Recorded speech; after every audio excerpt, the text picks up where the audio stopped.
Overview. International system, international society, world society, international system. The classical English school starts with the realist assumption of an international system that forms as soon as two or more states have a sufficient amount of interaction. It underlines the English school tradition of realism and Machtpolitik and puts international anarchy at the center of international relations theory. International society. Hedley Bull, however, argued that states share a certain common interest that lead to the development of a certain set of rules. He thus defined an international society as existent when a group of states which not merely form a system, in the sense that the behavior of each is a necessary factor in the calculations of the others, but also have established by dialogue and consent common rules and institutions for the conduct of the relations, and recognize a common interest in maintaining these arrangements. In Bull's view, any type of society needed to have rules about restraints on the use of force, about the sanctity of agreements, and about property rights. Without elements of these three there would be no society. These rules are expressed in a set of institutions that capture the normative structure of any international society. In the classical English school these were war, the great powers, diplomacy, the balance of power, and international law, especially in the mutual recognition of sovereignty by states. To these could be added territoriality, nationalism, the market, and human equality. Since these rules are not legally binding and there is no ordering institutions, speaking of norms would probably be more appropriate. States that respect these basic rules form an international society. Brown and Ainley therefore define the international society as a norm-governed relationship whose members accept that they have at least limited responsibilities towards one another and the society as a whole. States thus follow their interests but not at all costs. Another way of looking at this would be through Adam Watson's term raison d'exister, a counterpoint to raison d'equiter, and defined as the idea that it pays to make the system work. There are differing accounts within the school concerning the evolution of those ideas, some arguing their origins can be found in the remnants of medieval conceptions of Societas Christiana, and others such as Hedley Bull, in the concerns of sovereign states to safeguard and promote basic goals, especially the survival. Most English school understandings of international society blend these two together, maintaining that the contemporary society of states is partly the product of a common civilization, the Christian world of medieval Europe, and before that, the Roman Empire, and partly that of a kind of Lockean contract.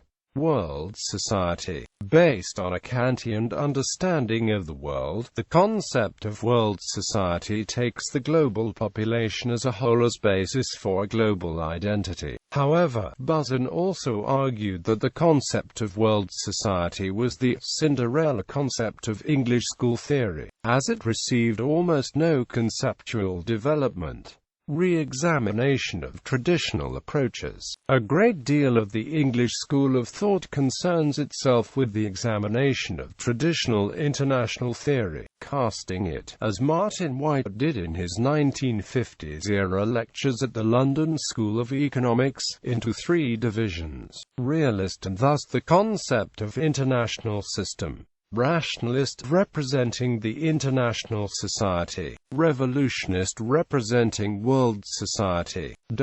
In broad terms, the English school itself has supported the rationalist Grotian tradition, seeking a middle way between the power politics of realism and the utopianism of revolutionism. Later, White changed his triad into a four-part division by adding Mazzini. The English school is largely a constructivist theory, emphasizing the non-deterministic nature of anarchy in international affairs that also draws on functionalism and realism. Internal divisions. The English school is often understood to be split into two main wings, named after two categories described by Hedley Bull. The pluralists argue that the diversity of humankind, their differing political and religious views, ethnic and linguistic traditions, and so on, is best contained within a society that allows for the greatest possible independence for states, which can, in the forms of government, express those differing conceptions of the good life. This position is expressed most forcefully by the Canadian academic Robert Jackson, especially in the Global Covenant. The solidarists, by contrast, argue that the society of states should do more to promote the causes of human rights and, perhaps, emancipation, as opposed to the rights of states to political independence and non-intervention in their internal affairs. This position may be located in the work on humanitarian intervention by, amongst others, Nicola Wheeler in Saving Strangers.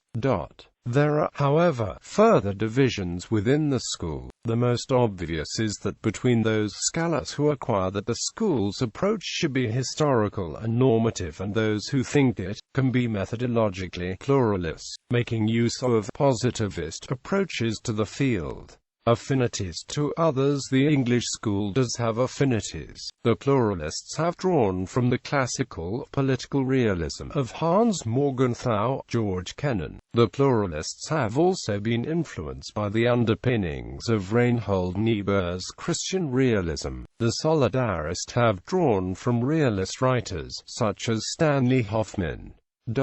Contemporary English school writers draw from a variety of sources, from structural neorealism of Kenneth Waltz, in the case of Barry Buzan, from social constructivism of Alexander Wendt, in that of Tim Dunn, from critical theorists, in that of Andrew Linklater, and even from the post-structuralism of Michel Foucault, in the case of James Derrida. History. The Englishness of the school is questionable. Many of its most prominent members are not English, and its intellectual origins are disputed. One view is that its roots lie in the work of pioneering interwar scholars like the South African Charles Manning, the founding professor of the Department of International Relations at the London School of Economics. Others have located them in the work of the British Committee on the Theory of International Politics, a group created in 1959 under the chairmanship of the Cambridge historian Herbert Butterfield, with financial aid from the Rockefeller Foundation. Both positions acknowledge the central role played by the theorists Martin White, Hedley Bull and R.J. Vincent. The name English School was first coined by Roy Jones in an article published in the Review of International Studies in 1981, entitled The English School, A Case for Closure. Some other descriptions, notably that of British institutionalists, have been suggested, but are not generally used. Throughout the development of the theory, the name became widely accepted, not least because it was developed almost exclusively at the London School of Economics, Cambridge and Oxford University. Key works: Hedley Bull, The Anarchical Society. Hedley Bull and Adam Watson, The Expansion of International Society. Herbert Butterfield, Martin White, Diplomatic Investigations. Ian Clarke, Legitimacy in International Society. Martin White, Four Seminal Thinkers in International Theory. Machiavelli, Grotius, Kant, and Mazzini. Martin White, Systems of States. Martin White, Power Politics.